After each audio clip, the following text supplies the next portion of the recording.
The dust rose in lazy spirals from the dirt road, hanging in the air like ghosts of better days. Everett Boone stood on the porch of his sprawling ranch house, watching the horizon where the stage was due any minute now. His calloused hands gripped the wooden railing, knuckles white despite his practiced calm. "You sure about this fool plan?" Old Pete, his foreman, spat tobacco juice into the dirt beside the steps. The man had worked the Double B Ranch for near 20 years, long enough to speak his mind without fear of losing his place. Everett didn't turn. "Been sure since Martha Cunningham tried to get her claws into me last spring. And before that, the widow Harrison. And before that—" He let the words die. No need to count all the women who'd come calling once word spread about his holdings 5,000 acres of good grazing land, 200 head of cattle, and enough gold in the bank to weather any drought. "Still say it's dishonest," Pete muttered. "So's pretending to love a man for his money." Everett's jaw tightened. At 35, he'd built this ranch from nothing, working himself raw through blizzards and scorching summers. Now that he'd made something of himself, seemed every woman in 3 counties suddenly found him handsome enough to court. Funny how money improved a man's looks. The stage appeared as a dark speck against the bleached landscape, growing larger with each moment. Everett reached for the walking stick propped against the wall, solid oak, carved smooth. He'd practiced with it for weeks, learning to tap his way across familiar ground, to move with the careful hesitation of a man robbed of sight. "Remember," he said to Pete, "I lost my vision in that barn fire last month. Doctor from Denver couldn't do nothing for it." Pete shook his head. "Lying to your bride before she even sets foot on your land. What kind of marriage starts that way?" "The kind that shows her true nature." Everett pulled the brim of his hat low, shadowing his eyes. "If she's coming for love, she'll stay despite my blindness. If she's after money and an easy life—" He shrugged. Better to know now than after the preacher said his words. The advertisement had been simple enough. Posted in Eastern papers 3 months back. "Prosperous rancher seeks wife. Must be willing to work hard. Embrace frontier life. Comfortable home awaits the right woman." He'd included a daguerreotype that showed him at his best clean-shaven, wearing his Sunday shirt. No mention of the ranch's true size or his considerable wealth. Let her think him merely comfortable, not rich. Elizabeth Foster had responded with a photograph of her own. A pretty blonde with delicate features and soft hands that had never known labor. Her letters spoke of Christian virtue and domestic skills, of her eagerness to build a home in the West. She'd seemed perfect, too perfect, which had planted the first seed of doubt in Everett's mind. The stage pulled up in a cloud of dust and creaking leather. The driver, Bill Hutchins, called out, "Whoa there!" to his team before climbing down to help with the luggage. Everett gripped his stick tighter, forcing himself to remain still, to stare slightly past where the stage door would open. His heart hammered against his ribs. This was it, the moment that would shape his future. The door swung open. Bill reached up to help someone down, and Everett caught a glimpse of worn brown fabric, practical boots rather than delicate slippers. Then she stepped fully into view, and his carefully rehearsed plan stuttered to a halt. This wasn't Elizabeth Foster. The woman standing beside the stage was younger than the photograph had suggested, maybe 25, with dark hair escaping from beneath a simple bonnet.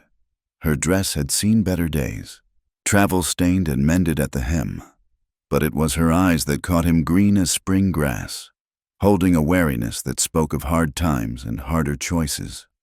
She looked like she'd been running from something and had reached the end of her rope. "Miss Foster," Pete called out, playing his part. The woman's hand went to her throat. For a heartbeat, she looked ready to bolt, glancing back at the stage as if calculating whether she could climb back aboard. Then her chin lifted with a determination that transformed her tired features. "Yes," she said, and Everett knew it for a lie, sure as he knew sunrise. I'm Elizabeth Foster." Pete looked back at Everett, uncertain. This wasn't part of the plan, But Everett remained frozen, maintaining his charade of blindness while his mind raced. Who was this woman? What had happened to the real Elizabeth Foster? And why was this stranger taking her place? "Mr. Boone's expecting you," Pete said slowly. Well, there's something you should know. There was an accident last month." The woman, not Elizabeth, turned toward the porch. Her gaze found Everett, and he fought to keep his expression blank, unfocused. She studied him with an intensity that made his skin prickle. Could she see through his deception already? "What kind of accident?" Her voice carried a smoky quality, deeper than he'd expected. This was a voice that had known whiskey and late nights, not the cultured tones of an Eastern lady. "Fire in the barn," Pete explained. "Mr. Boone saved 3 horses, but the smoke and heat, doctor says his eyes are ruined. He can't see nothing now." The woman's shoulders sagged slightly, and something flickered across her face. Disappointment, relief before Everett could puzzle it out. She straightened again, squaring her shoulders like someone preparing for battle. "I see." She picked up a single carpet bag, far less luggage than he'd expected from an Eastern bride. "Well then, I suppose we'd best get acquainted under these new circumstances." She climbed the porch steps without assistance from Pete, her boots firm on each plank. When she drew close, Everett caught her scent, not the rosewater and powder he'd anticipated, but soap and leather and something indefinable that spoke of saloons and back rooms. His suspicions crystallized into certainty. This woman had never written those letters about Christian virtue. "Mr. Boone." She stopped just out of reach. "I'm Elizabeth Foster. I'm sorry about your condition." The lie rolled off her tongue smoother now. "Practiced." Everett let his hand drift out uncertainly, finding her arm by apparent chance. She stiffened at his touch but didn't pull away. "Miss Foster." He kept his voice carefully neutral. "Welcome to the Double B. I apologize I can't greet you proper. This weren't how I pictured our first meeting." "No," she said softly, and he heard layers of meaning in that single word. "I don't suppose it was." Pete cleared his throat. "I'll get the lady's bag settled. You want me to show her to her room, boss?" "If you would." Everett released her arm, turning toward the door with practiced uncertainty. "We'll have supper at 6. Give you time to rest from your journey. Miss Foster." "Please," she said, and there was something almost desperate in her voice. "Call me Clara. Elizabeth sounds too formal for what we're to be." Clara, not even keeping to her assumed name. Everett filed that away with all the other questions multiplying in his mind. He nodded, tapping his way through the doorway. Behind him, he heard Pete mutter something about getting her settled. The woman, Clara, Elizabeth, whoever she really was, murmured her thanks.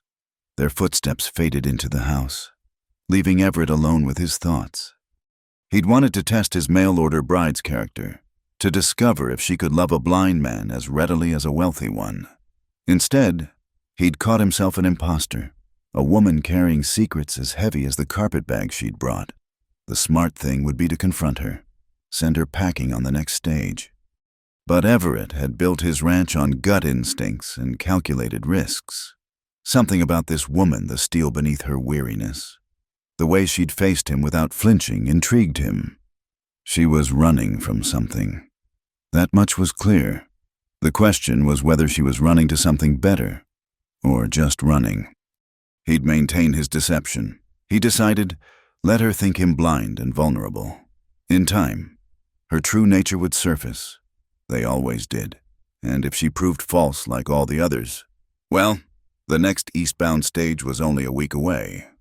But as he stood in his empty parlor, listening to footsteps overhead as she settled into the room meant for his bride, Everett couldn't shake the image of those green eyes. They'd held pain and determination in equal measure.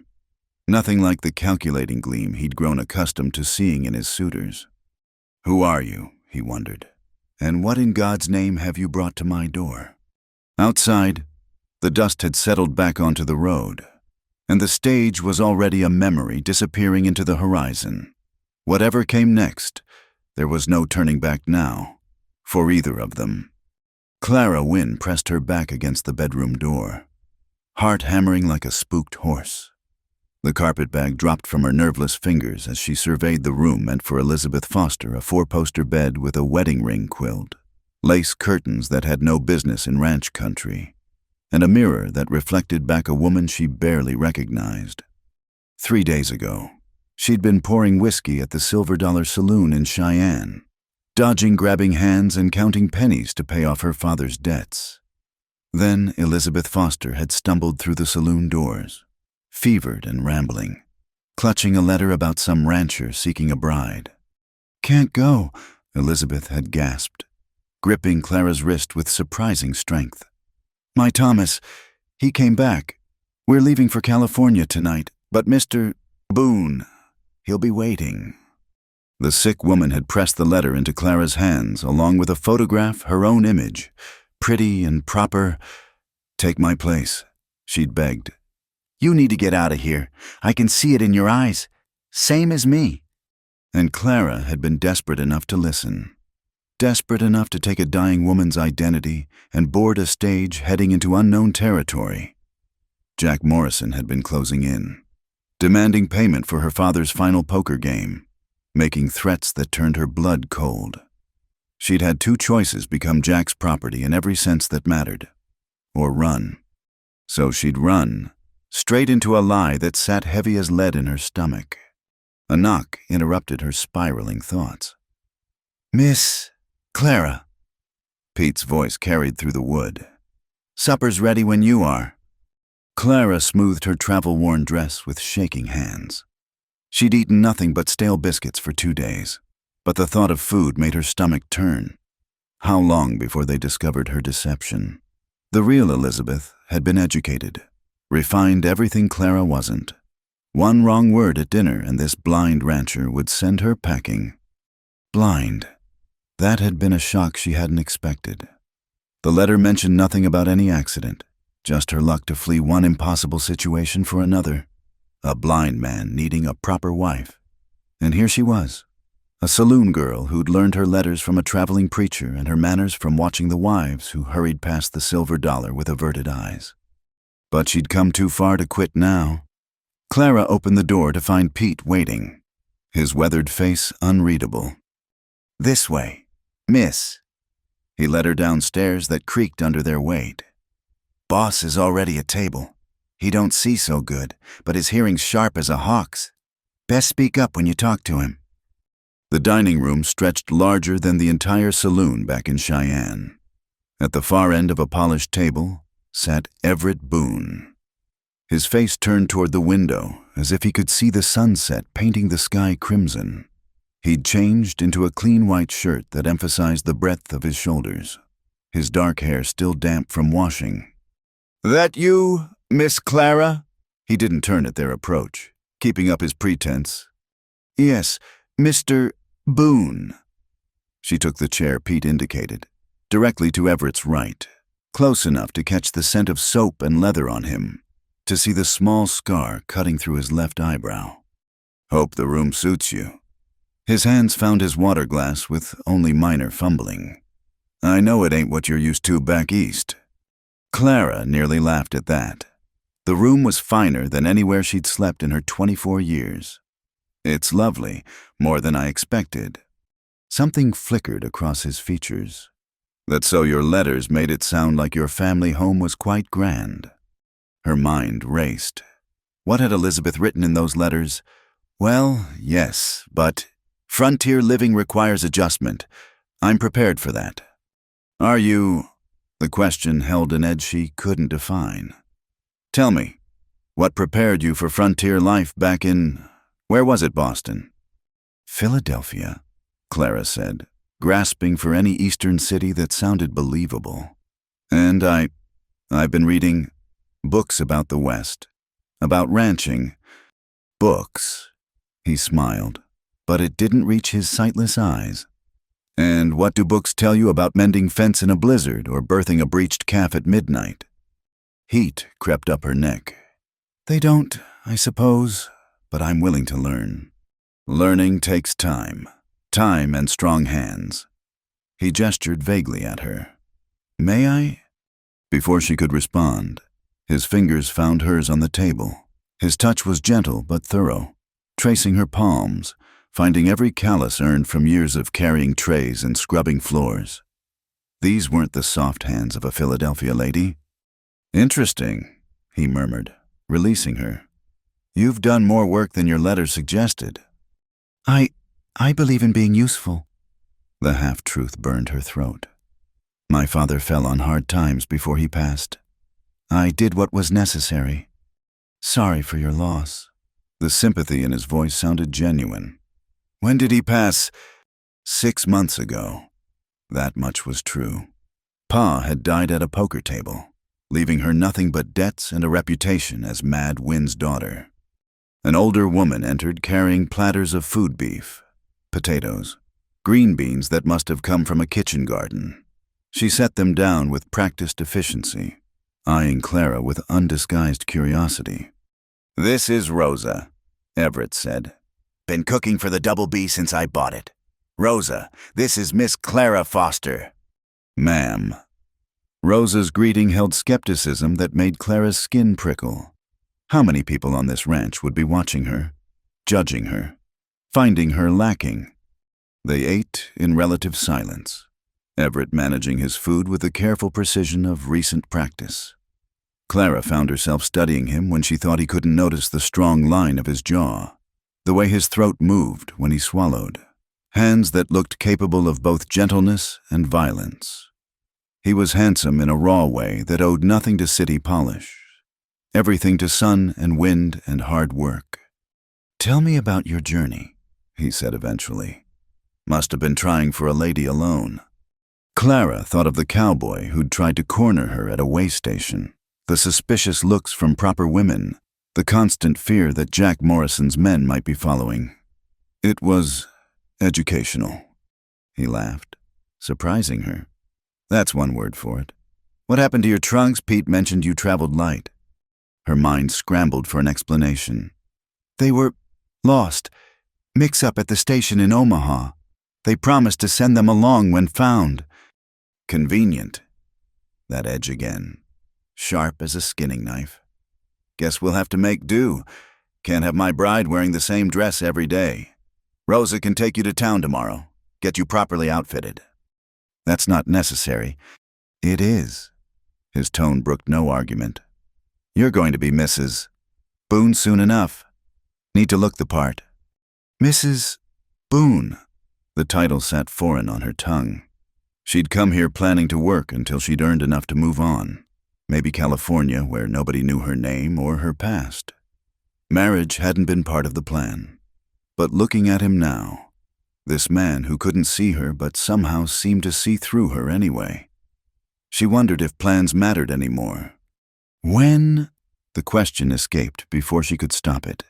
The wedding, Anxious. His smile held mystery. Or having second thoughts. Neither, just practical. I need to know what's expected.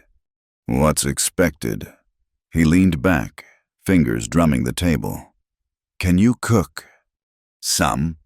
She'd learned basics at the saloon, feeding drunk cowboys, sobering up enough to ride home. So, well enough. Mending torn clothes between shifts, patching bullet holes in vests when fights got out of hand. Right. No, that at least was honest. We'll fix that. Can't run a ranch without knowing horses. What about shooting? Clara blinked. I beg pardon. This is frontier country. Miss Clara, sometimes wolves come after the stock.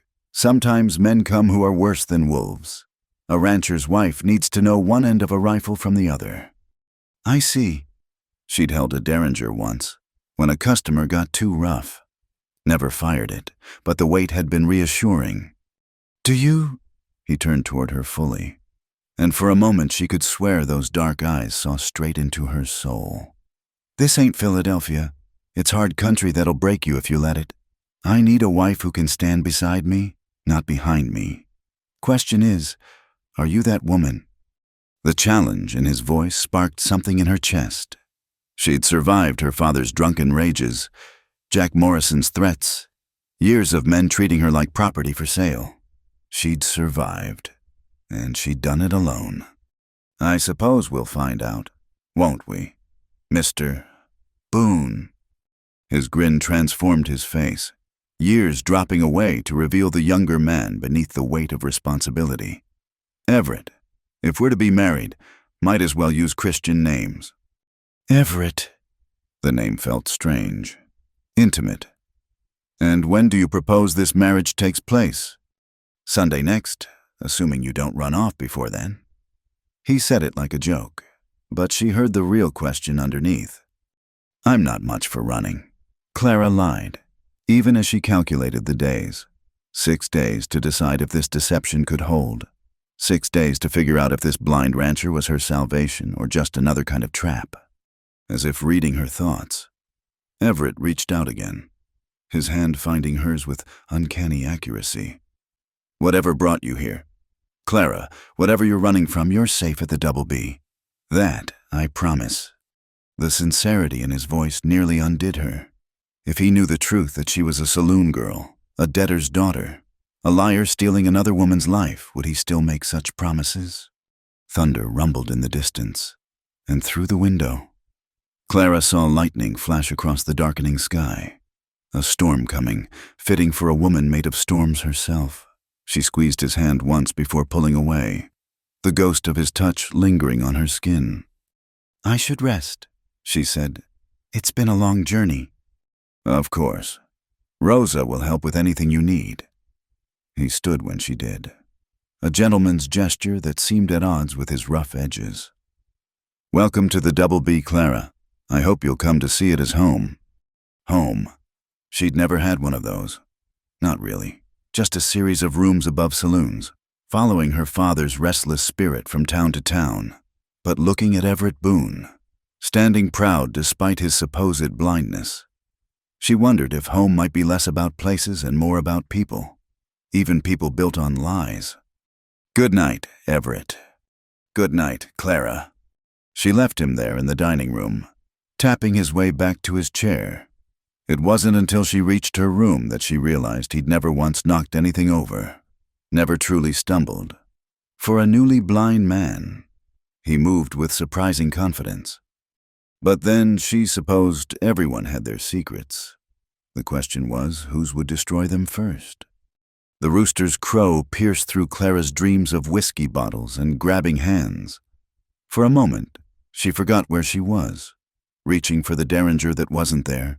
Then memory flooded back the ranch, the lie, the blind man who wasn't quite what he seemed. 3 days had passed since her arrival. 3 days of learning the rhythms of the Double B.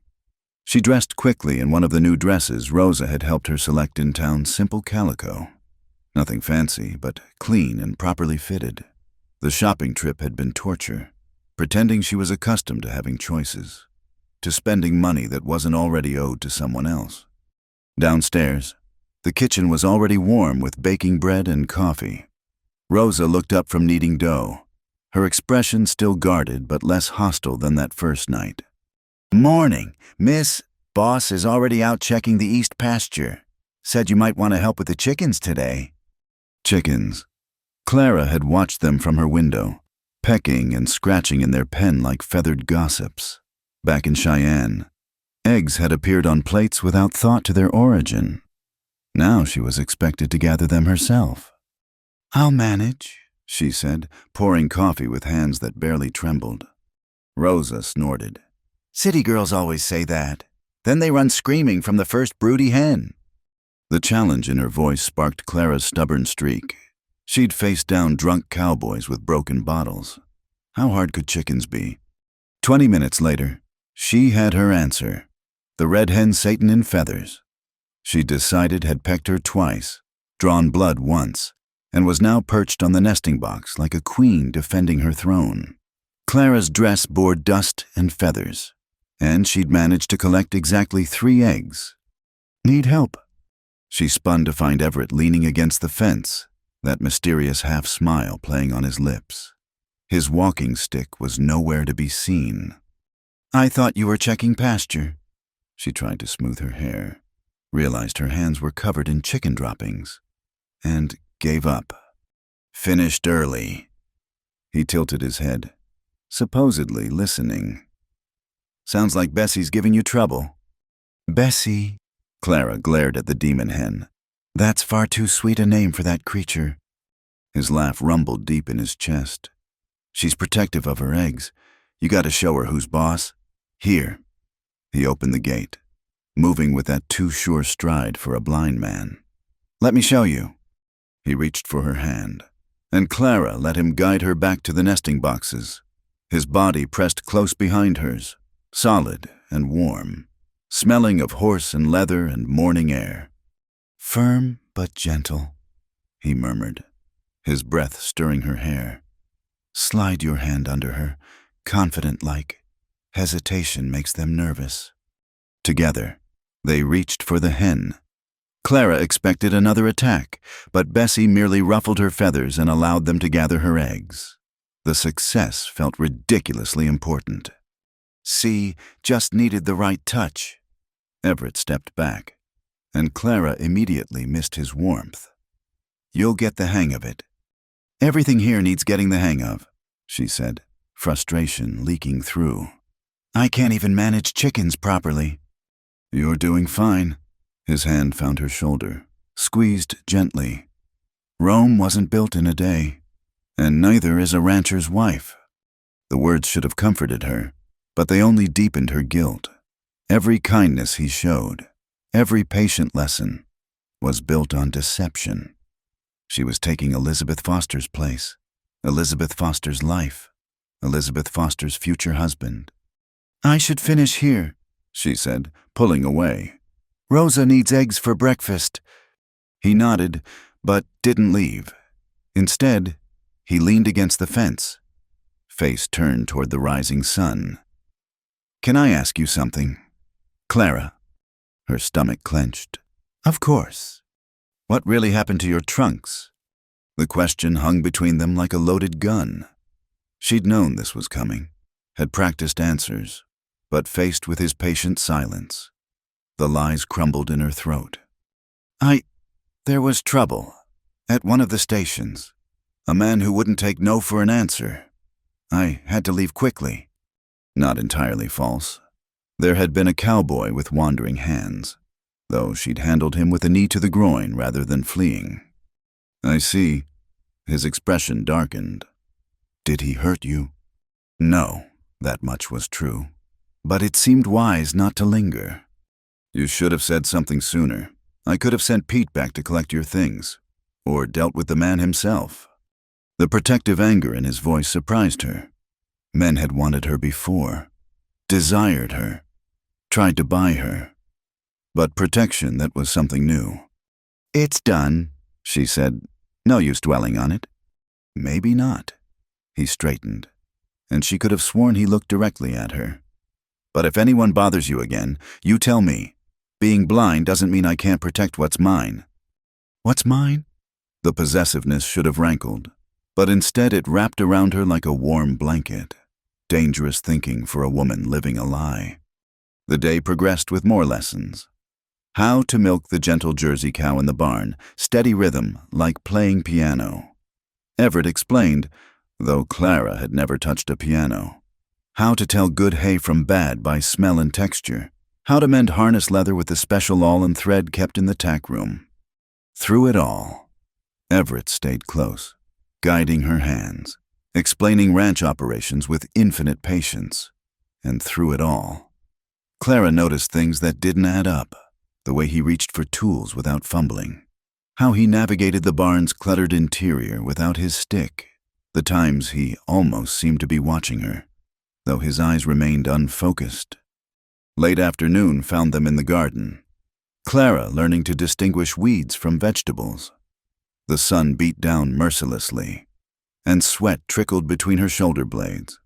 She'd long since abandoned propriety, killing her back up and her sleeves rolled past her elbows. "You're quiet today," Everett observed, supposedly examining a tomato plant by touch, having second thoughts about this life, me, Sunday's coming fast. Sunday. 3 days until she was supposed to marry a man she'd met under false pretenses. 3 days to decide if she could live with this deception forever. "I'm not sure I'm what you expected," she said carefully. "No," he agreed. "You're not." Her heart stuttered. "Oh." "Your letters painted a picture of a delicate Eastern lady, refined, gentle, unused to hard work." He moved closer, and she caught herself between him and the garden fence. "But you've got calluses on your hands. You know your way around a kitchen knife. And when that cowboy bothered you, you handled it yourself instead of fainting. I told you I had to help after Father." "Stop!" The command cut through her excuse. "We both know that's not the whole truth." Clara's mouth went dry. This was it. He knew, somehow. He'd figured out her deception. And now, "I think," he continued slowly, "that Miss Elizabeth Foster has lived a harder life than her letters suggested. I think she's running from something more than just a fresh start. And I think she's got secrets she's not ready to share." He was giving her an out, letting her keep her assumed identity while acknowledging the lies beneath. Clara's throat tightened with unexpected emotion. "Everyone has secrets," she whispered. "That they do." His hand found her face, thumb tracing her cheekbone with surprising gentleness. "Question is, can we build something true on a foundation of secrets? Can we?" "I'd like to try." His thumb stilled. "If you're willing." Standing there in the garden, sweat-stained and exhausted, Clara felt something crack inside her chest. This man, this kind, patient, mysterious man was offering her a chance. Not at the life Elizabeth Foster had been promised, but at something real, something built on mutual understanding, if not complete honesty. "I'm not," she swallowed hard. "I'm not a good woman, Everett. Not the kind who deserves this ranch, this life." "Let me be the judge of what you deserve." His voice dropped low, intimate. "Stay. Marry me Sunday. Let the past be the past. And if the past comes calling, then we'll face it together." He released her face, stepping back. "But first, you need to learn to shoot." The sudden change in topic made her blink. "Now. Good a time as any." He started toward the barn. "Pete's got an old Winchester you can practice with. Nothing fancy, but it'll drop a wolf or a man if needed." She followed, bemused by his shifts between tenderness and pragmatism. In the barn, Pete was mending a saddle, looking up with interest as they entered. "Boss." "Time Miss Clara learned to shoot," Everett announced. "Set up some targets out back."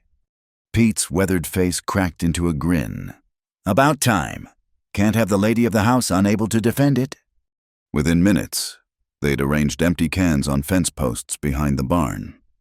Pete handed Clara the rifle, showing her how to hold it, how to sight down the barrel. "It'll kick," he warned. "Brace it tight against your shoulder." Clara had held a gun exactly once before that derringer that had seemed so heavy in her hand. The rifle was different, longer, more substantial. She lifted it, trying to remember Pete's instructions. "Breathe," Everett said from beside her. "In slow, out slower. Squeeze the trigger between heartbeats." She fired. The shot went wild, missing the cans entirely. The recoil slammed into her shoulder, making her stumble, but instead of frustration, she felt a surge of determination. "Again," she said. Pete reloaded, and she fired again. Closer this time, kicking up dust near the leftmost can. By the 5th shot, she clipped the edge of a can, sending it spinning. "Natural talent," Pete declared. "Few more lessons, you'll be out shooting half the ranch hands." "Let's not get ahead of ourselves," Clara said, but she couldn't hide her pleased smile. "Pete's right," Everett said. "You've got steady hands and good instincts, important qualities out here." As the sun began its descent toward the horizon, painting the sky in shades of amber and rose. Clara stood between these two men who'd shown her more patience in 3 days than she'd known in years. The rifle felt right in her hands, like an extension of her will. For the first time since boarding that stage in Cheyenne, she didn't feel like she was running. Maybe she was finally finding somewhere to stand and fight. "One more round," she said, lifting the rifle again. "I want to hit that middle can." Everett's smile was proud, as if she'd already proven whatever he'd been testing. "That's my girl." My girl. Not Elizabeth Foster's place to fill, but Clara's own space to claim, as she sighted down the barrel, breathing slow and steady like he'd taught her. She made a decision. Sunday would come. She would marry Everett Boone under a false name, but with true intention. And somehow, they would build a life on secrets and trust, lies and loyalty, all mixed together like dust and rain, making mud messy. Imperfect, but strong enough to hold. The rifle cracked.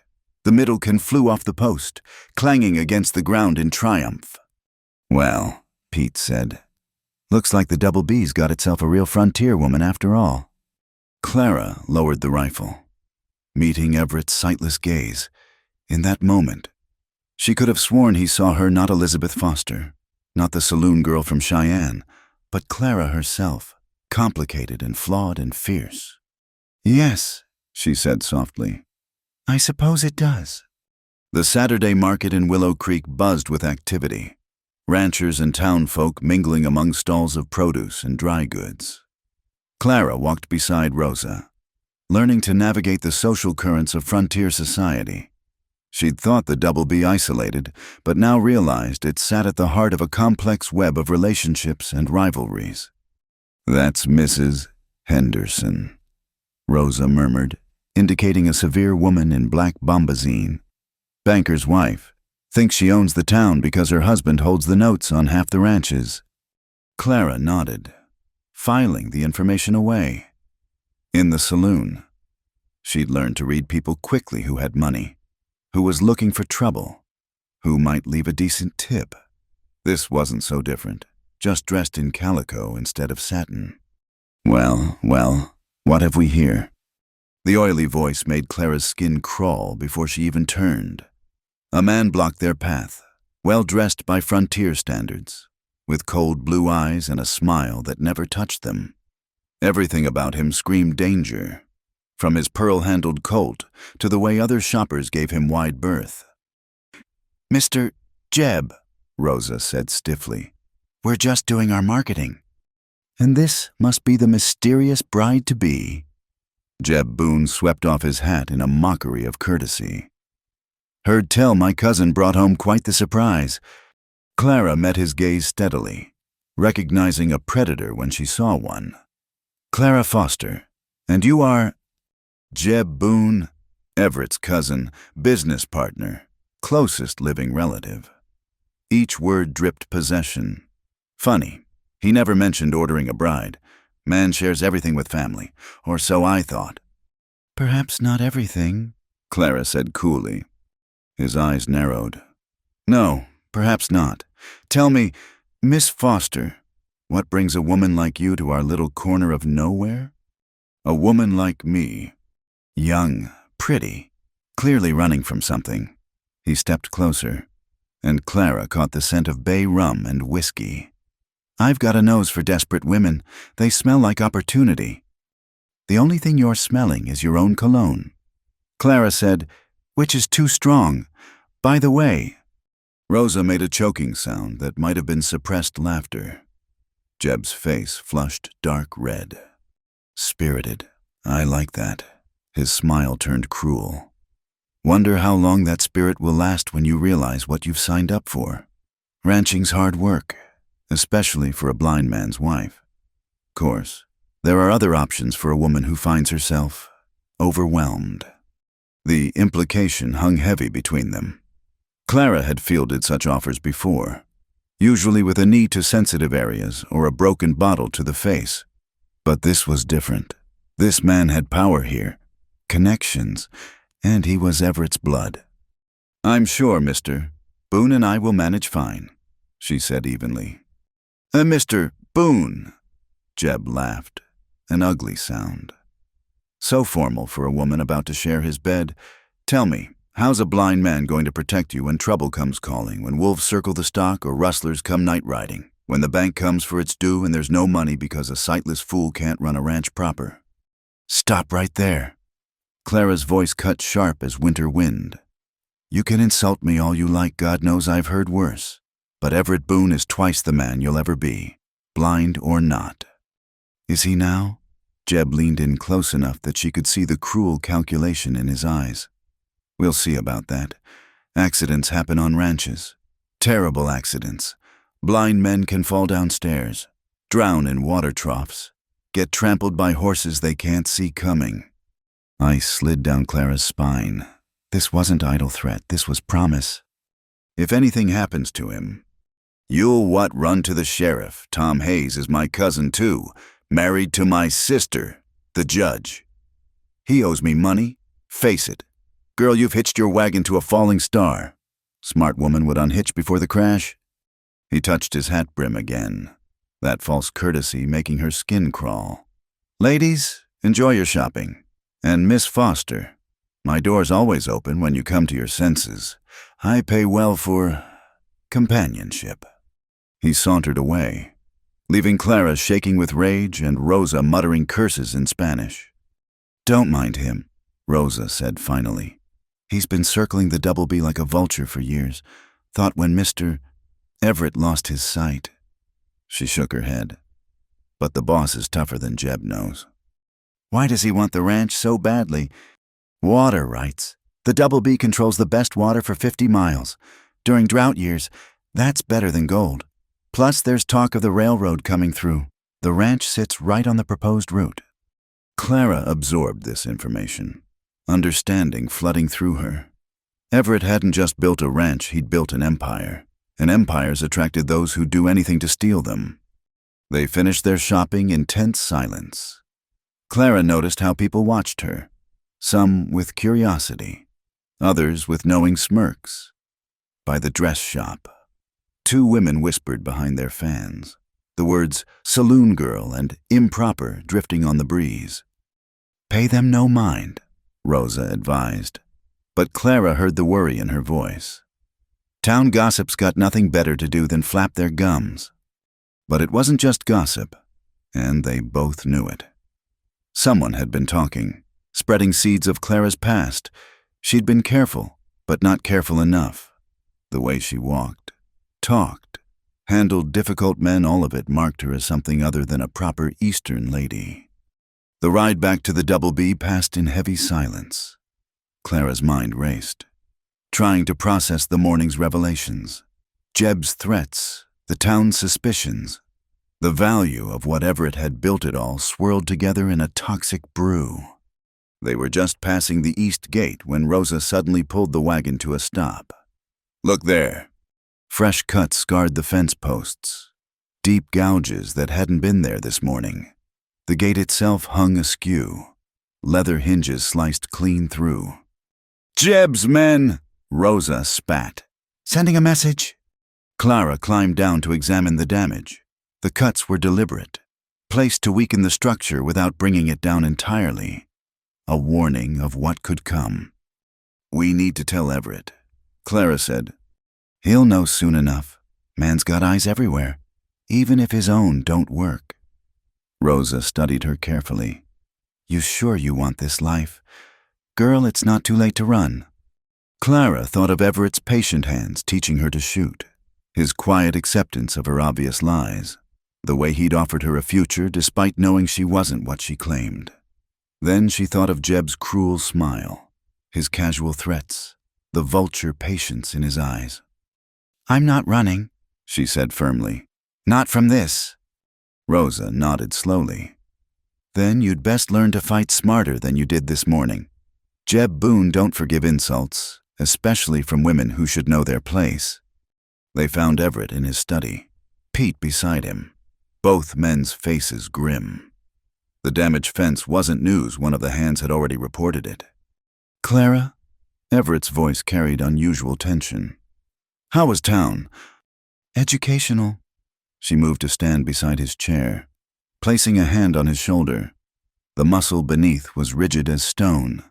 I met your cousin. Did you now? It wasn't a question. And what did dear cousin Jeb have to say? Clara chose her words carefully, aware of Pete and Rosa listening. He expressed concern about your ability to run the ranch, and made some suggestions about my options should I find myself overwhelmed. The temperature in the room seemed to drop 10 degrees. Pete's hand drifted to his sidearm. Rosa muttered something that sounded like a prayer. I see. Everett's hand covered hers, squeezing gently. And how did you respond to his generous concern? I may have mentioned that his cologne was too strong. Silence. Then Everett laughed, a genuine sound that broke the tension like thunder breaks heat. You insulted Jeb Boone's vanity, Lord. Woman, you don't do things by halves. He insulted you first. The defense came out fiercer than intended. Called you a blind fool who couldn't protect what's his. Did he now? The laughter died, replaced by something harder. Pete, double the night guards. Rosa, move the good silver to the safe. And Clara. He turned in his chair, those unseeing eyes somehow finding hers. From now on, you don't go to town without armed escort. You think he's that dangerous? I know he is. Everett stood, pacing to the window with only minor use of his stick. Jeb's been waiting for his chance since the day I bought this ranch. Thought he'd inherit when my father died, but the old man left everything to me. Now with my condition, he smells blood in the water. Then why not confront him directly, the law? The law's his cousin. Pete spoke up. And half the town owes him money or favors. No, miss, this'll be settled frontier style. When he makes his move, we'll be ready. When? Clara noted. Not if. Oh, he'll move. Everett's voice held grim certainty. Probably soon. Before the wedding makes you legal heir to the Double B, question is how far he'll go. Clara remembered Jeb's eyes, cold and calculating. As far as necessary, I think. Yes. Everett returned to his chair, suddenly looking older. Which is why I'm giving you one last chance to reconsider. This isn't what you signed up for, Clara. There's no shame in leaving. The offer hung in the air like smoke. She could go, catch tomorrow's stage, disappear into the vast American frontier, find another town, another name, another life. It would be the smart choice, the safe choice. But Clara Wynne had never been particularly smart or safe. No, she said simply, I'm staying, even knowing what's coming. Especially knowing, she squeezed his shoulder. You're not facing this alone, not anymore. His hand covered hers again, warm and steady. Then God help us both, because you've just painted a target on your back. Jeb doesn't forgive, and he doesn't forget. He'll come for you now, one way or another. Let him come. Clara thought of the rifle lessons, the weight of the Winchester in her hands. I've faced worse men than Jeb Boone. Have you? Everett's voice held curious weight. Someday, you'll have to tell me about that, but for now, he stood again. All business.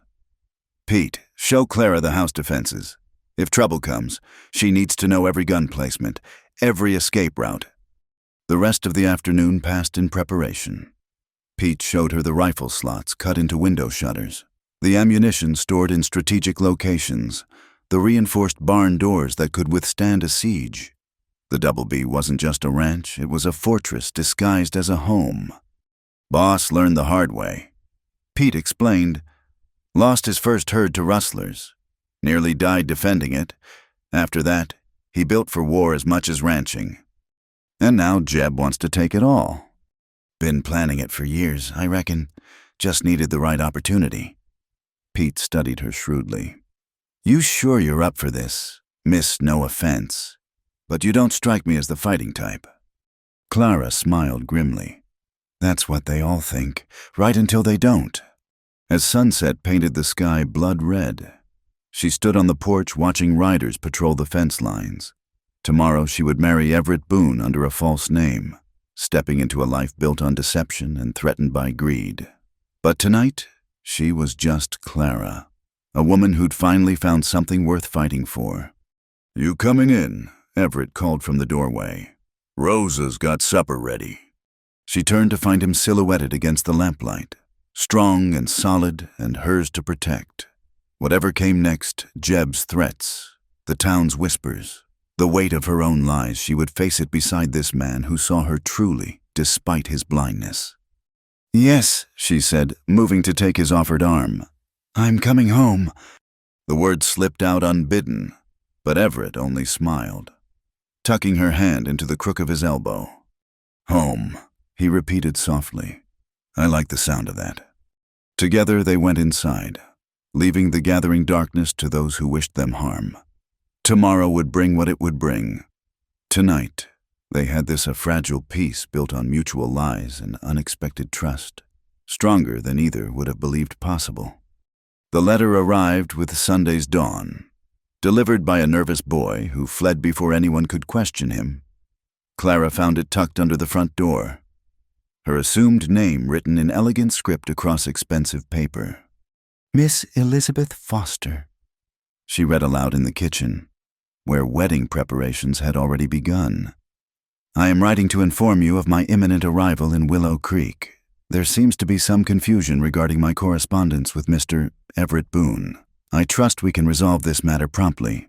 I will arrive on today's afternoon stage. Signed, Miss Elizabeth Foster." The paper slipped from Clara's numb fingers. Rosa caught it, reading quickly, her face paling. "Dios mío," she breathed. "The real one. She's coming today." "Today?" Clara sank into a chair, her wedding dress simple blue cotton hanging on the door like a ghost. "On my wedding day?" "We have to tell Mr. Everett." "Tell him what?" Clara laughed bitterly. "That I'm a fraud, that I stole another woman's life, that everything between us is built on lies." "You think he doesn't already know?" Rosa's voice held surprising gentleness. "That man's many things, but fool ain't one of them. He's known something was off from the start." Knowing something's off and knowing your bride is an imposter are different things. Clara stood, pacing the kitchen like a caged animal.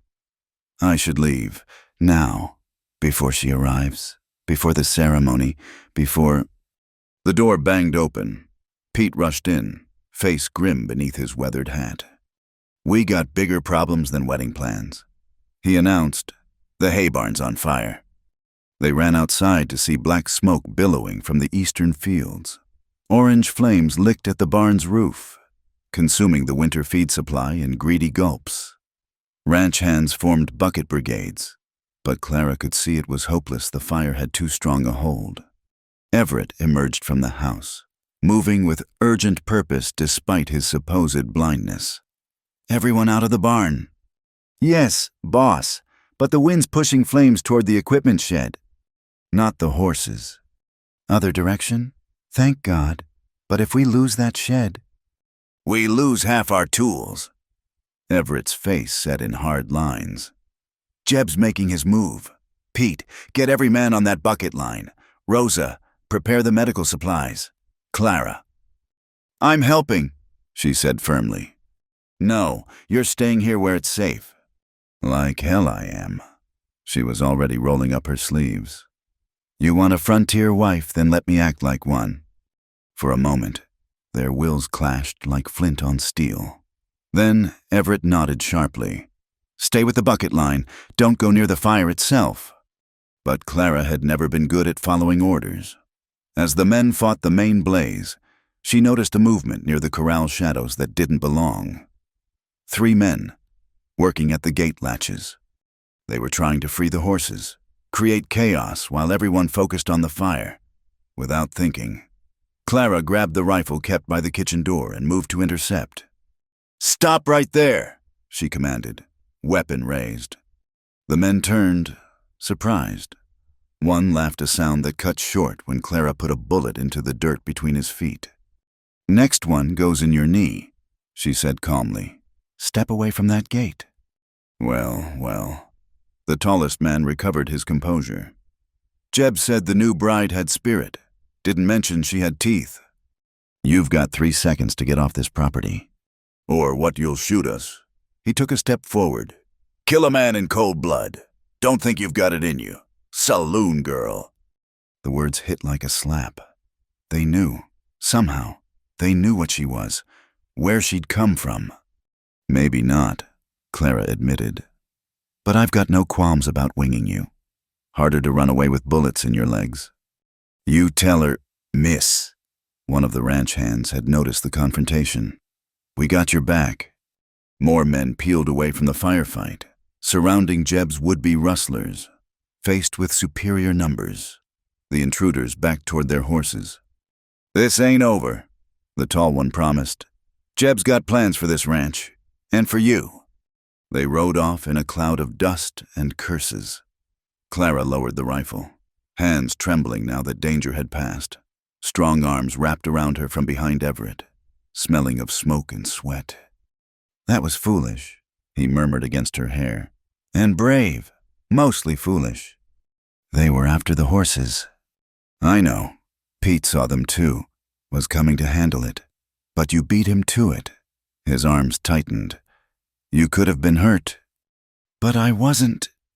She turned in his embrace, studying his soot-streaked face. The barn. Lost, but we saved the equipment shed and no one was injured. Could have been much worse. It's not over. They'll be back. Yes.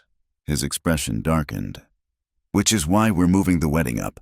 Now, today, before anything else happens. Everett, there's something I need to tell you. Boss! A rider galloped up. One of the men stationed to watch the roads.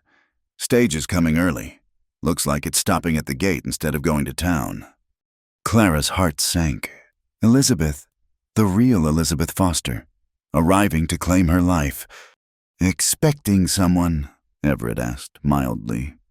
That is... Never mind. We'll greet them together. He kept one arm around her waist, guiding her toward the front of the house. Whatever happens, remember you belong here now. The stage had indeed stopped at the Double B's main gate.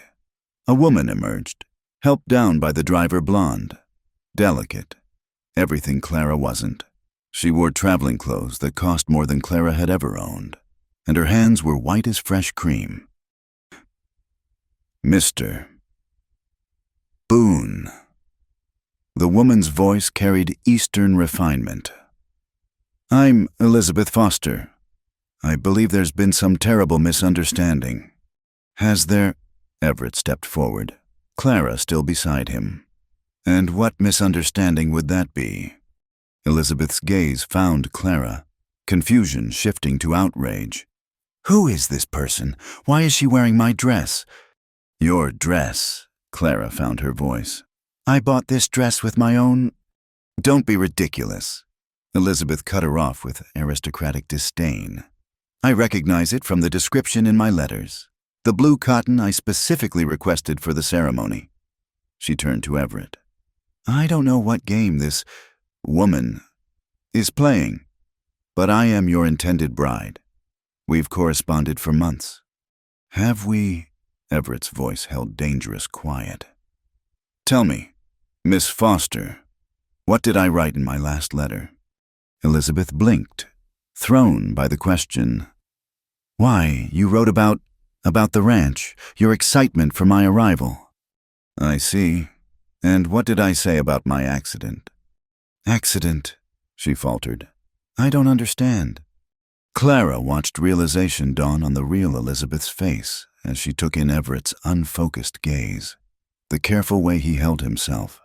This wasn't the virile rancher she'd expected to marry. You're blind, Elizabeth breathed. You're actually blind. Recent development, Everett confirmed. Surely I mentioned it in our correspondence. No, you certainly did not. Elizabeth's voice rose. This is unacceptable. I agreed to marry a successful rancher, not a cripple who can't even run his own land. The ugly word hung in the air like a curse. Clara felt Everett flinch.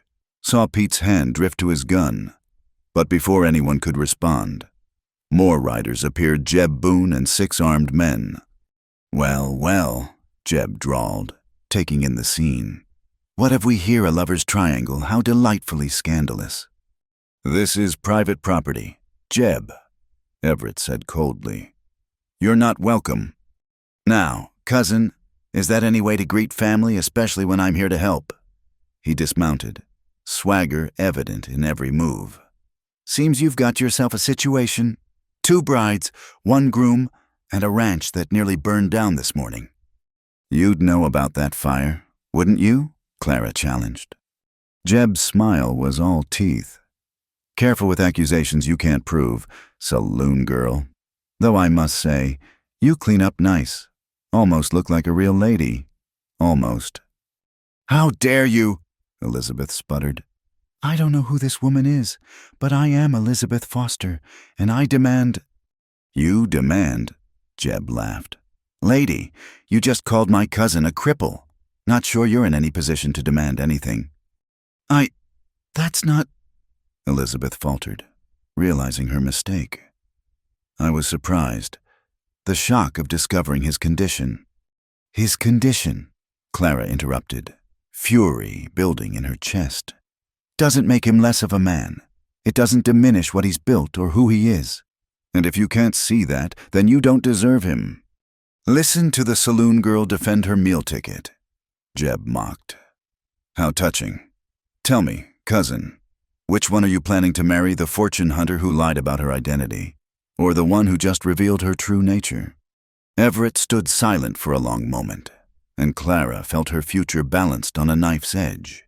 Then he reached out, his hand finding hers with uncanny accuracy. "I'm marrying the woman who stood beside me when the barn burned," he said quietly. "The one who faced down rustlers with a rifle. The one who sees me as a man, not a disability." He squeezed Clara's hand. "I'm marrying Clara." "Clara!" Elizabeth shrieked. "Her name is supposed to be Elizabeth, my name." "Actually," a new voice interrupted, and everyone turned to see the preacher riding up with his wife.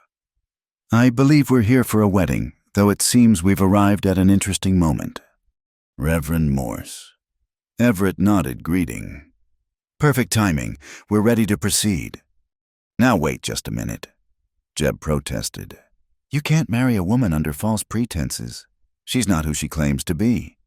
"And who is she claiming to be?" Everett asked mildly. Jeb opened his mouth, then closed it, realizing the trap. If he admitted Clara was posing as Elizabeth Foster, he'd have to explain how he knew, revealing his investigations into Everett's private affairs. "She's the woman I choose," Everett continued. "That's all that matters." "This is insane," Elizabeth stamped her foot like a child. "I traveled all this way. I left everything behind. You owe me." "I owe you nothing." Everett's voice turned cold. "You revealed your character the moment you saw my blindness. Stage fare back east will be waiting at the hotel in town. I suggest you use it." "You can't just dismiss me. I'll sue. I'll tell everyone how you lured me here under false pretenses." "And I'll tell them how you called a war veteran a cripple." Pete spoke up. "How you took one look at his injury and decided he wasn't worth your time. See how that plays in court." Elizabeth looked around wildly, finding no sympathy in any face. Even Jeb seemed amused by her predicament. "This isn't over," she hissed, gathering her skirts. "You'll regret this. All of you." She flounced back to the stage, ordering the bewildered driver to take her to town. As the coach rolled away, Jeb slow-clapped mockingly. "Well, that was entertaining, but it doesn't change facts. Your bride," he sneered the word, "is still a fraud. And this ranch still needs better management than a blind man and a lying woman can provide." "The only management change needed," Everett said evenly, "is you off my land, now. Or what you'll have your saloon girl shoot me." Jeb's hand hovered near his gun. "I think not, but don't worry. Cousin, I'll be back. This ranch will be mine, one way or another. And when it is, Your little bride will learn what happens to women who forget their place. The threat hung heavy in the air as Jeb and his men rode off. Only when the dust settled did Clara realize she was shaking. Well, Reverend Morse cleared his throat. Shall we proceed with the ceremony? Seems like you folks could use some good news today.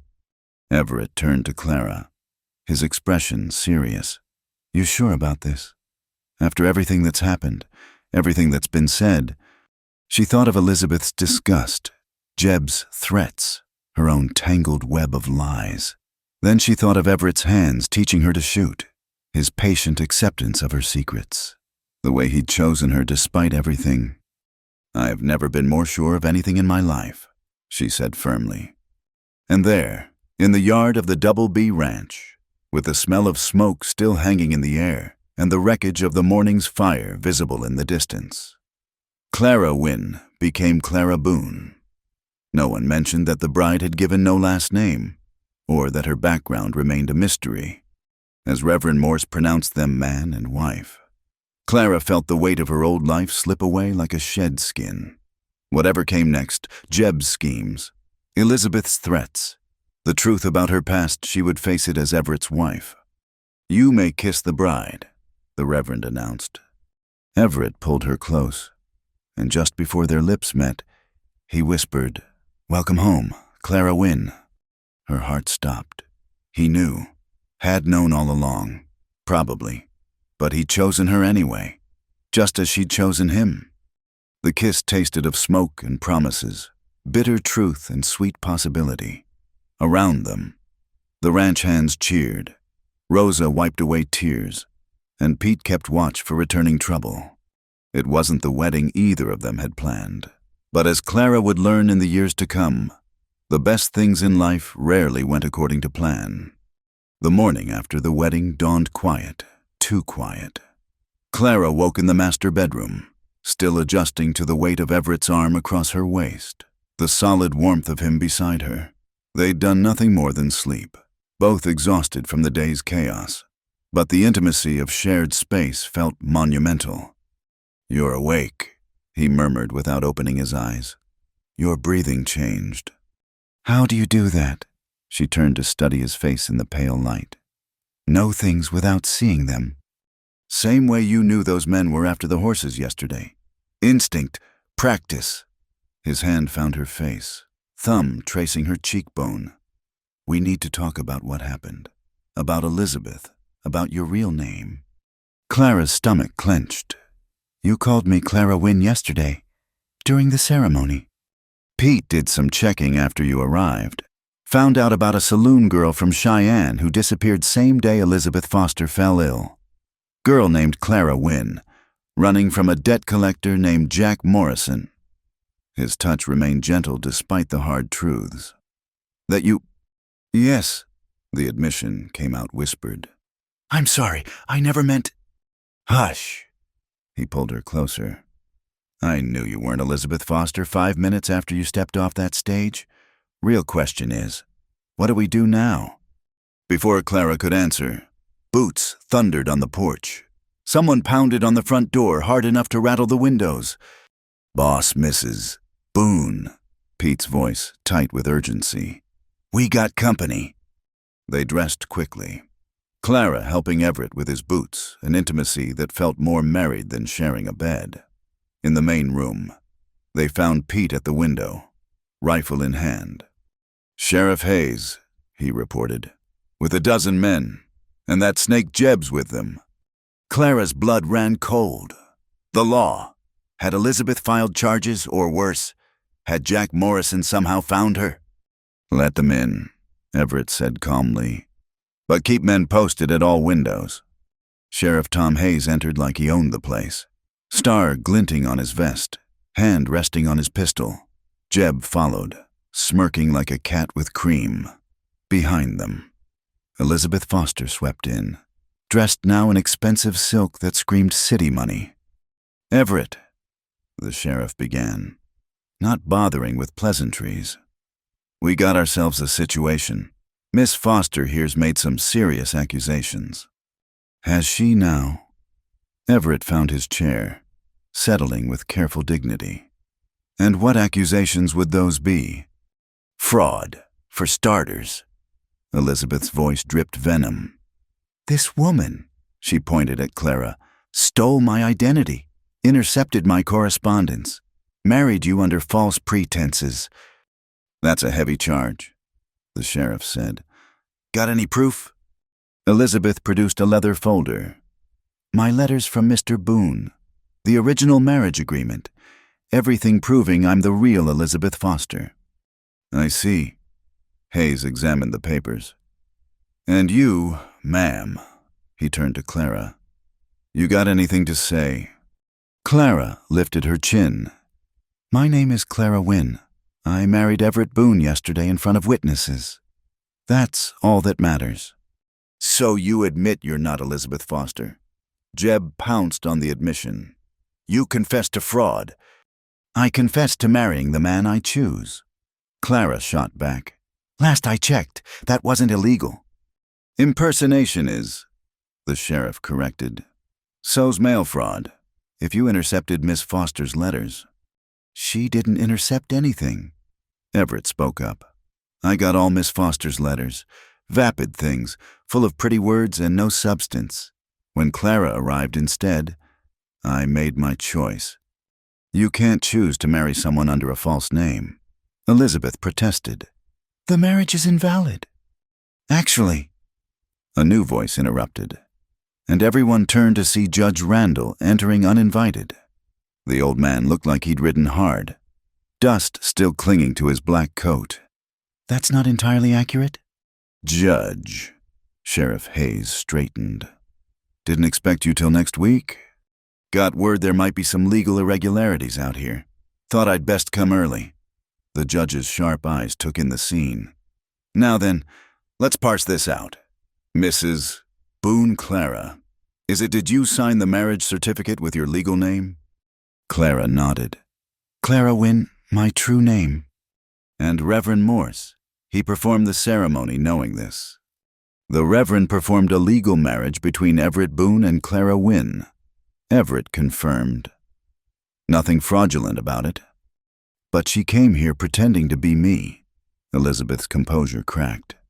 She took my place, my future. Your place. Judge Randall's bushy eyebrows rose. Tell me, Miss Foster, what exactly was promised to you? Elizabeth faltered. Marriage, a home, a prosperous ranch. And in exchange, I was to be a proper wife. Manage the household, bear children. I see. The judge turned to Clara. And you, Mrs. Boone, what do you bring to this marriage? Clara thought of yesterday fighting fires, facing down rustlers, choosing to stand beside a man others would abandon. Everything I have, everything I am, including a willingness to defend this ranch, the judge pressed. To work beside your husband despite his condition. Because of his condition, Clara corrected firmly. Any fool can love a perfect man. It takes real love to see past imperfection to the truth beneath. Everett's hand found hers, squeezing tight. Touching, Jeb sneered. But that doesn't change the fact she's a saloon girl, a woman of questionable virtue. Careful, Everett warned, steel in his voice. No, let him talk, Clara said. Yes, I worked in a saloon, served drinks to pay my father's debts, cleaned up after drunk cowboys to keep food on the table. If that makes me questionable, so be it. At least I earned my way honestly instead of trying to steal what others built. Like you stole Elizabeth's life, Jeb shot back. I stole nothing.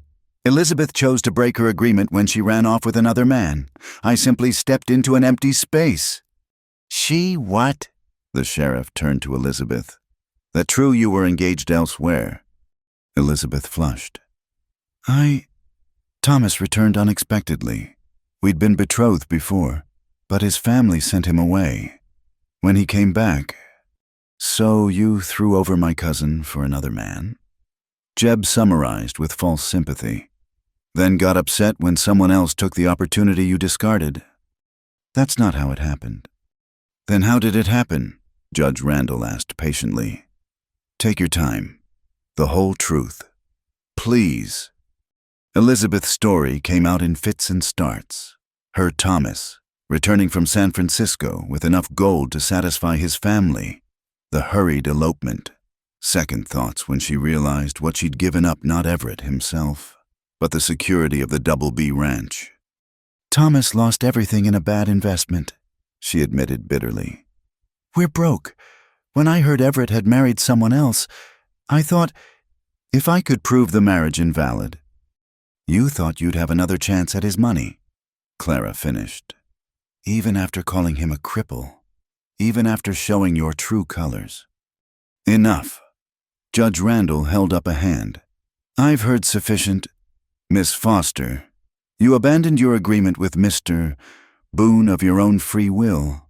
Mrs. Boone Clara entered into marriage using her legal name, with both parties consenting. I see no fraud here, only wounded pride and greed. But Judge, Jeb started. However, Randall continued, there is the matter of Mrs. Boone's background. Tom, you aware of any outstanding warrants for Clara Wynne? The sheriff shifted uncomfortably. Well, there's been inquiries. Man named Morrison from Cheyenne, claiming she owes him money. Owes him? Clara laughed bitterly. My father owed him. Morrison decided that debt passed to me, along with expectations of how I'd pay it. I refused. Is fleeing unwanted advances now illegal? Not in my jurisdiction, the judge said firmly. Debts die with the debtor unless co-signed, and a woman has every right to refuse any man's advances, regardless of circumstances. This is ridiculous, Jeb exploded. She's a saloon girl, a nobody. She doesn't belong here. And where do I belong? Clara faced him squarely. In some back room, earning money for men like Morrison on the street, begging for scraps or maybe dead in an alley, like my father. Clara. Everett's voice carried warning. She was revealing too much, letting emotion override caution. But she was past caring. You want the whole truth, fine. My father died owing money to half of Cheyenne. Morrison decided I'd make good collateral. When I refused his generous offer of protection, he made it clear I wouldn't have a choice much longer. So yes, I ran. And when fate put Elizabeth Foster's opportunity in my path, I took it. You took it, Everett corrected softly, and made something real of it. That's what matters. Judge Randall nodded slowly. I'm inclined to agree. Mrs. Boone, whatever brought you here, you've clearly committed to this marriage and this ranch. That's more than Miss Foster was willing to do. He turned to the sheriff. Tom, I see no legal grounds for any charges. This matter is settled. Now wait a minute, Jeb protested. Mr. Jeb Boone. The judge cut him off. A word of advice. I've been hearing disturbing rumors about fires and cut fences out this way. Man in your position should be careful. Wouldn't want anyone thinking you're trying to force your cousin off his land. The threat was politely delivered, but unmistakable. Jeb's face flushed dark red. You'll regret this, he told Everett. Blind man can't hold this ranch forever, and when you fall, I'll be there. Get out! Everett stood, magnificent in his controlled fury. All of you, except you. Judge, I'd like a word. The sheriff herded Elizabeth and Jeb out, the woman still sputtering protests, when they were gone. Judge Randall accepted a glass of whiskey with evident relief. Thank you, Clara said quietly. You didn't have to defend me. I defended the law, the judge corrected. And common sense. Everett, you've got yourself a fighter here. That's good. You'll need it with Jeb circling like a vulture. Any advice? Everett asked. Watch your back, document everything, and for God's sake, teach your wife to shoot better than she already does. Something tells me this isn't over. After the judge left, Clara and Everett sat in silence, the weight of the morning's revelation settling between them. She'd laid her past bare, exposed every shameful secret. Now came the reckoning. "So," Everett said finally. "Clara Wynne, saloon girl from Cheyenne." "Former saloon girl," she corrected weakly. "Current ranch wife, if you'll still have me." He laughed, pulling her into his lap with surprising ease. "Woman, you faced down rustlers, fought fires, and just told off the sheriff, a judge, and my cousin. You think I'd let you go now? You knew all along who I really was." "Suspected." Pete confirmed it. Didn't matter. His hands framed her face. "You chose me, Clara. After seeing what I'd become, after knowing the challenges, you still chose me. Do you know how rare that is?" "You chose me too," she whispered, "even knowing I was a fraud." "You were never a fraud. You were just wearing the wrong name for a while." He kissed her then, deep and sure. "But I've got one question." "What?" "Can you really shoot?" Clara laughed, tension breaking like a fever. "Well enough, but I could use more practice." "Then we'd best get to it. Something tells me we'll need all the firepower we can get." As they headed for the practice range, Clara marveled at the strange turns her life had taken. A week ago, she'd been running from one impossible situation. Now she stood beside a man worth fighting for, on land worth protecting, living a life worth defending. Jeb Boone could bring whatever storm he wanted. Clara Wynne Boone would be ready. The attack came at dawn, 3 days after the judge's visit. Clara woke to the crack of rifles and the thunder of horses. Beside her, Everett was already moving, reaching for the gun belt hanging on the bedpost. "How many?" he asked, calm as if discussing weather. Clara peered through the window shutters. 8, maybe 10 riders. They're circling, trying to drive off the horses. "Jeb's making his move." Everett strapped on his guns with practiced efficiency. "Remember what we practiced? Defense positions. Don't waste ammunition. Watch for flanking movements." Clara was already loading the Winchester, hands steady despite her racing heart. "And don't play hero. That last one goes for both of us." He caught her hand briefly. "Whatever happens, stay inside the house." But Clara had never been good at following orders. As Everett moved toward the front door, she headed for the back, knowing Jeb would try to split their defenses. The morning erupted in gunfire from her position at the kitchen window. Clara could see Pete and the ranch hands returning fire from the bunkhouse. 2 of Jeb's men were trying to set fire to the new hay supply they'd rebuilt after the last burning. Clara's shot took the torch from one man's hand. Her second sent him diving for cover. "Nice shooting, saloon girl," someone shouted mockingly. Through the smoke, she saw Jeb himself, mounted on a black stallion. But you can't guard every building. He was right. Even as she watched, flames began licking at the tool shed. Another group was working on the corral gates. They were outnumbered, outflanked, and Jeb knew it. Then something extraordinary happened. Everett emerged from the front of the house, walking steadily toward the main group of attackers. He carried no walking stick, showed no hesitation. The morning sun caught the badge now pinned to his vest, a deputy star Clara hadn't seen before. "Jeb Boone," his voice carried across the battlefield. "By the authority vested in me by Judge Randall, you're under arrest for arson, attempted murder, and conspiracy." The shooting faltered as men on both sides processed this development. Jeb laughed, ugly and disbelieving. "You, a deputy. Don't make me laugh. Cousin, you can't even see the pin on that badge." "Can't I?" Everett drew his pistol in one fluid motion, putting a bullet through the weather vane atop the barn, a target 40 yards away. "Funny thing about being blind. Jeb, people make assumptions." Clara's breath caught. The walking stick, the careful movements, the unfocused gaze, all of it fell away like a discarded mask. Everett Boone could see, had always been able to see. "You bastard!" Jeb snarled. You've been playing us all along. Playing you, Everett corrected. Testing my bride, gathering evidence.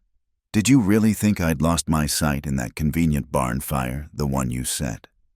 Prove it. Don't have to. Your man Tucker already confessed. Sang like a bird when the federal marshals picked him up in Denver. Told them all about your plans, your hired guns, even your deal with Morrison to get rid of Clara. At Morrison's name, Clara's blood chilled. The debt collector from Cheyenne.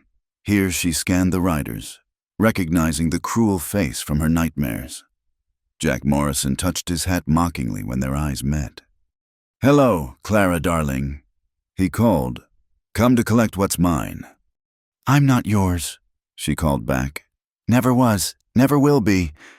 Your daddy thought different when he put you up as collateral. Got the papers right here. Forgery, Everett announced. We checked. Charlie Wynn never signed anything. You've been running a con game. Morrison. And now you're accomplice to attempted murder, federal crime, attacking a deputy's homestead. The balance shifted. Some of Jeb's hired guns began backing their horses away, realizing they'd been drawn into more than simple range war. Federal charges meant real prison, not just county jail. Stand your ground, Jeb ordered, but his support was crumbling. He's bluffing. Am I? Everett smiled coldly. Pete, show them. Pete emerged from the side of the house leading a squad of armed men wearing federal badges. Real marshals, who'd apparently been hiding in the bunkhouse since before dawn. Marshal Garrett, at your service. The lead man announced, Jeb Boone, Jack Morrison, you're under arrest. Throw down your weapons. You set us up. Jeb's voice shook with rage. This whole thing, the mail-order bride, the blindness, it was all a trap. The bride was real enough, Everett said, glancing at Clara with warmth. Happy accident, her showing up instead of Miss Foster. But yes, the rest was planned. We've suspected you of rustling and worse for months. Needed evidence. And I gave it to you. Jeb's laugh was bitter. My own cousin, playing me for a fool. You played yourself. Clara called down. Greed made you stupid. Morrison tried to run. His horse made it 10 feet before Clara's shot took off his hat. Pete's follow-up shot convincing him to stop. One by one. Jeb's men surrendered, surrounded and outgunned. But Jeb himself wasn't finished. As Marshal Garrett approached, he went for a hidden gun. Time slowed. Clara saw the Derringer clear leather, saw it swing toward Everett. Without thinking, she fired. The rifle bucked against her shoulder. Jeb's gun flew from his hand as her bullet struck true. He clutched his bleeding wrist, cursing her with every foul word he knew.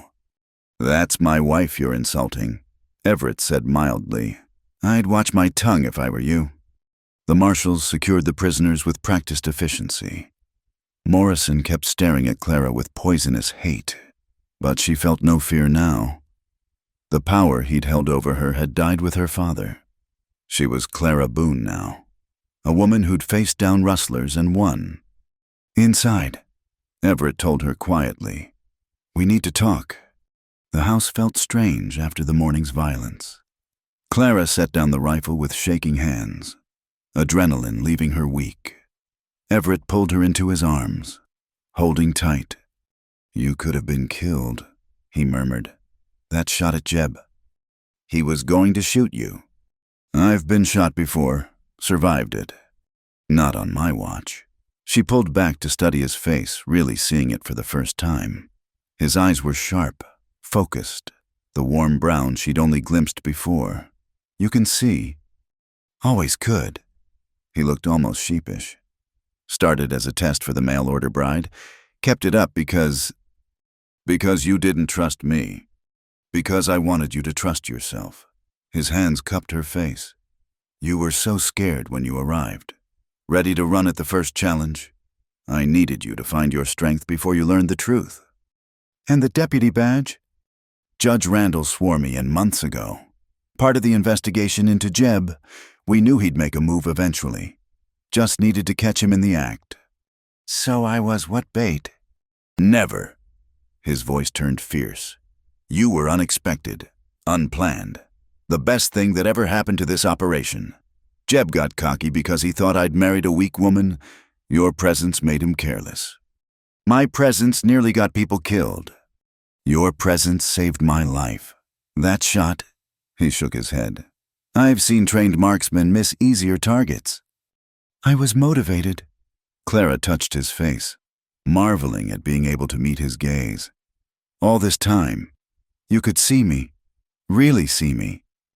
And I liked what I saw, still do. He kissed her softly, angry. I should be. She considered it. You lied to me. Yes, manipulated me. That too. Made me fall in love with you under false pretenses. His breath caught. Clara! But then, she continued, I did the same to you. Came here pretending to be someone else. Guess that makes us even. Does it? No, she smiled. I think you owe me, starting with explaining everything. No more secrets. So he did. The investigation that had started 6 months ago. The rustled cattle. The suspicious fires. The slow realization that his own cousin was behind it all. Judge Randall's suggestion that he play vulnerable. Draw Jeb out. The mail-order bride advertisement was real, Everett admitted. I did want a wife. Just didn't expect to actually find one. A lucky Elizabeth got sick, Clara said. Lucky you were brave enough to take her place. He pulled her close again. I meant what I said during the ceremony. You're home now, Clara. This is where you belong. Even though I'm not the refined Eastern lady you advertised for. Especially because you're not. His grin turned wicked. Though we should work on your cooking. Yesterday's biscuits could have been used for ammunition. She swatted him, laughing despite everything. Outside, she could hear the marshals loading prisoners into a wagon. Jeb's threats, Morrison's claims all of it was ending. What happens now? She asked. Now Jeb goes to federal prison. Morrison, too. Once they investigate his forgery operation, the ranch is safe. We're safe. He tilted her chin up. And I get to court my wife properly, without pretending to be blind. Court me, we're already married. Married under unusual circumstances. I want to do this right. Take you to town for dinner without worrying about ambush. Dance with you at the Harvest Social. Show everyone that Clara Boone is my choice, my partner. People will talk. The saloon girl who married above her station? Let them. They'll change their tune when they see what you've helped build here. His expression turned serious. Unless you want to leave now that the danger's past. If you wanted to start fresh somewhere else. Everett Boone. She gripped his shirt. I just shot a man to save your life. Fought rustlers for your ranch. Faced down my past for our future. You really think I'd leave now? Just making sure. A man should know where he stands with his wife. You stand right here, Clara said firmly. With me, no more lies between us. No more lies. He agreed. Just truth. I love you. Clara Wynne Boone. Have since you insulted Jeb's cologne in town. That was good, wasn't it? She grinned. And I love you too, even if you can't milk a cow to save your life. I was pretending. Sure you were. That poor cow's still traumatized. They were laughing when Pete knocked, announcing the marshals were ready to leave. Together, they went out to see justice done. Jeb sat in the prison wagon, wrist bandaged, face sullen. Morrison beside him looked older, defeated.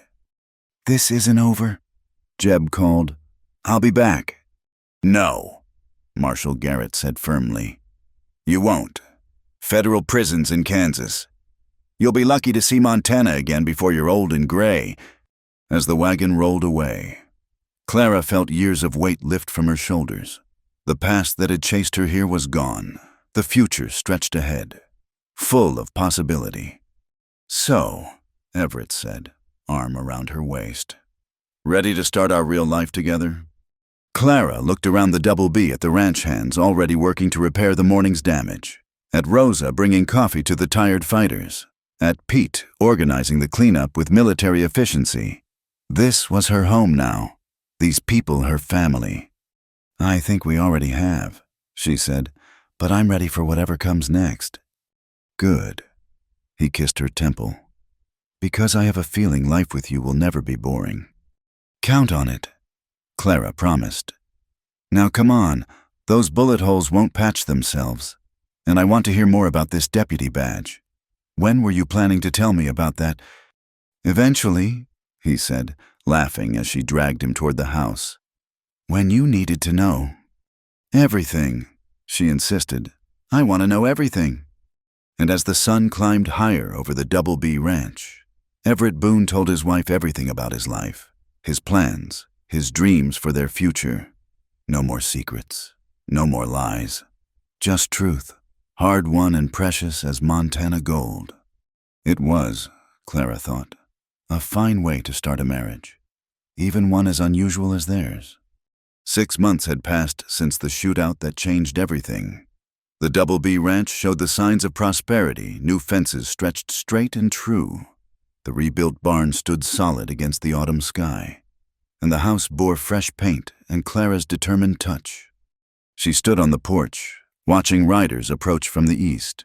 Not threats this time, but invited guests. Today marked the harvest celebration, and for the first time in years, the Double B would host the entire county. Nervous, Everett appeared beside her, no longer pretending blindness. His movements sure and confident. Should I be? But her hand found his, seeking reassurance. "They're coming to see the Saloon girl who tamed Everett Boone," he said with gentle humor. "The woman who shot Jeb Boone and faced down Jack Morrison. You're already a legend." "I never wanted to be a legend. Just," she paused, searching for words. "Just Clara." "You are just Clara, my Clara, that's enough." The first wagons arrived, families dressed in their finest. Mrs. Henderson, the banker's wife who'd snubbed Clara in town, now approached with careful courtesy. "Mrs. Boone," she said formally. "Thank you for the invitation. Your home looks lovely." "Thank you for coming," Clara replied, matching her tone. She'd learned the dance of frontier society, when to push, when to yield, when to stand firm. Throughout the afternoon, she played hostess with Rosa's help, serving food they'd spent days preparing. The women watched her with expressions ranging from curiosity to grudging respect. The men tipped their hats, mindful of the Winchester reputation she'd earned. "Look at you," Pete murmured during a quiet moment. "Regular lady of the manor." "Hardly." Clara smoothed her blue dress, the same one from her wedding, now properly fitted and adorned with lace Rosa had insisted on adding. "I'm still the same woman who couldn't gather eggs without getting pecked." "No," Pete disagreed. "You're not, and that's a good thing." As the sun began its descent, Everett called for attention from the makeshift platform they'd built for dancing. Clara tried to slip away, but he caught her hand, drawing her up beside him. "Friends, neighbors," he began. 6 months ago, I stood here a bitter man. I'd built walls around this ranch and myself, trusting no one, believing the worst of everyone who came calling. The crowd listened, aware this was no ordinary speech. Then Clara arrived. He squeezed her hand. She came seeking a new life, running from a past that would have broken most people, and I, in my arrogance, decided to test her with lies and deception. "Everett," Clara whispered, uncomfortable with the attention. "Let me finish," he said softly, then continued. "But she tested me right back, showed me courage I didn't expect, loyalty I didn't deserve, love I'd stopped believing existed." He turned to face her fully. "Clara Wynne Boone, you saved more than my life that morning. You saved my soul, gave me back faith in people, in partnership, in the future." "You saved me too," she said, voice carrying despite her intention to whisper. "Gave me a home when I had none, a purpose when I was lost, love when I'd forgotten what it looked like. Someone in the crowd sniffled. Mrs. Henderson dabbed at her eyes with a handkerchief. Which is why, Everett continued, reaching into his pocket. I want to do this right. He dropped to one knee, producing a simple gold band. Clara Boone, will you marry me again properly this time, with our friends as witnesses and no secrets between us? Clara's throat closed with emotion. Around them, the crowd held its breath. This was more than a gesture, it was a public claiming, a declaration that she belonged here as his equal, his partner, his choice. Yes, she managed. Always yes. The crowd erupted in cheers as he slipped the ring onto her finger. Even the doubters seemed caught up in the moment, the romance of second chances and love found in unexpected places.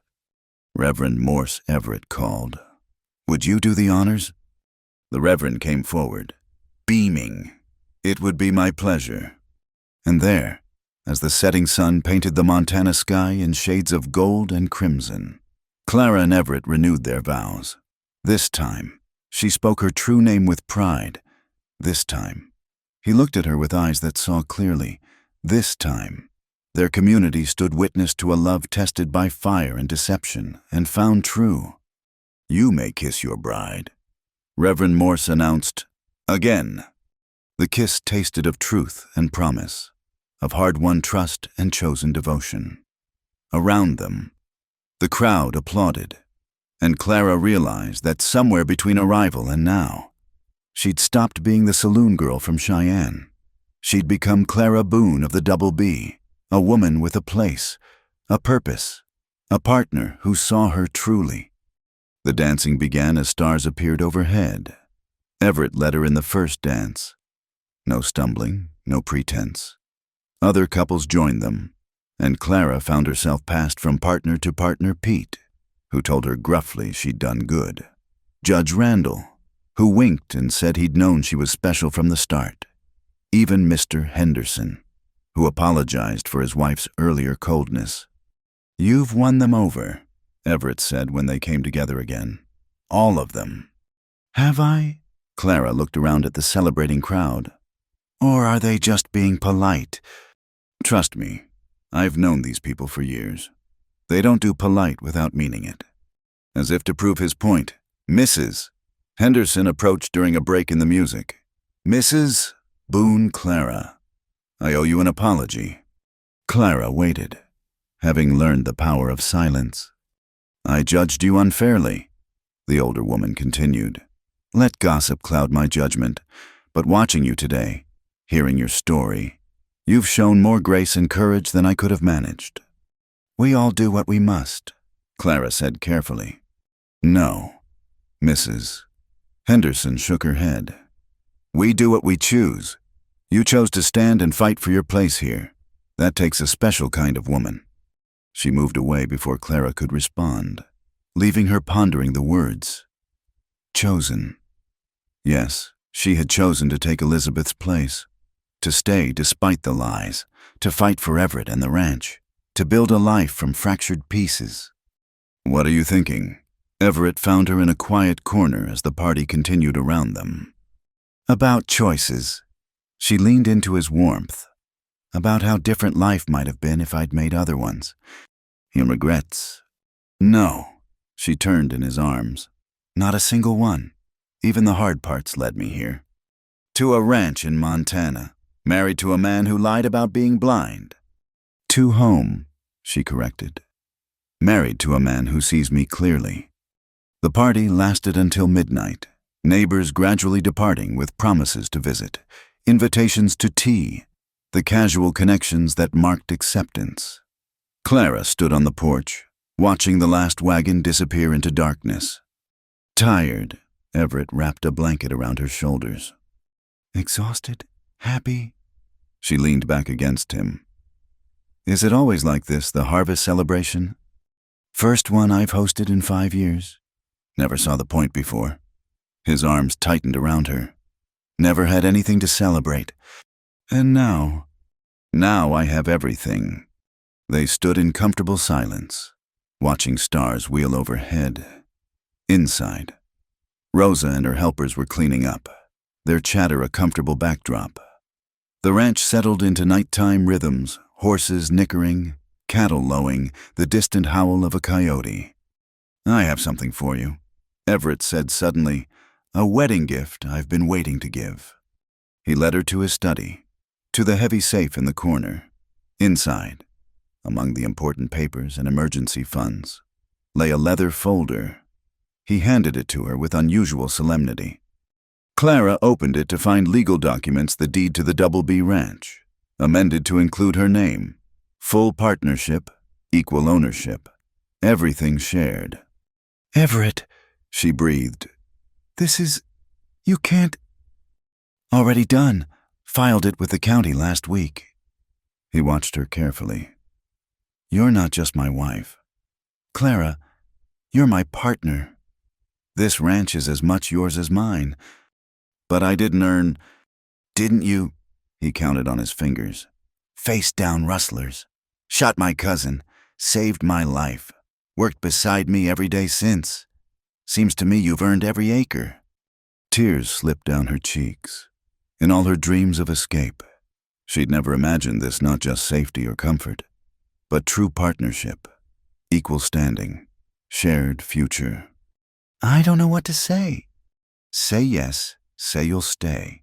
Say you'll help me build something worth passing on to our children." "Children!" The word caught her off guard. His hand found her stomach, resting gently. "When you're ready, if you want, no rush." Clara covered his hand with hers, imagining it children running through these rooms, learning to ride on this land, carrying forward what they'd build together. "Yes," she said simply, "to all of it." He kissed her then, deep and sure, and Clara felt the last walls inside her crumble. No more running, no more fear. Just this man, this land, this life they'd chosen against all odds. Later, as they prepared for bed, Clara fingered the new ring's simple gold to match the wedding band already there. 2 rings, 2 ceremonies. One love-tested and proven true. "No regrets?" Everett asked, echoing her earlier thoughts. "None," Clara confirmed, meeting his eyes in the mirror. "Though I do wonder sometimes." "What?" "What would have happened if Elizabeth Foster hadn't gotten sick? If she'd arrived as planned?" Everett considered this. "I'd have sent her away the moment she revealed her nature, just like she revealed it when she finally showed up." "But you didn't know her nature from letters." "No, but I knew something was missing, some essential element I couldn't name." He moved behind her, hands gentle on her shoulders. "I know now what it was. You. Clara, it was always supposed to be you." "Fate." "Choice," he corrected. "You chose to come here. I chose to let you stay. We chose to fight for this. Together." And that, Clara realized, was the real truth beneath all their deceptions. Not fate or chance, but choice deliberate, difficult, daily choice to trust, to stay, to build something true from questionable beginnings. Outside, an owl called across the darkness.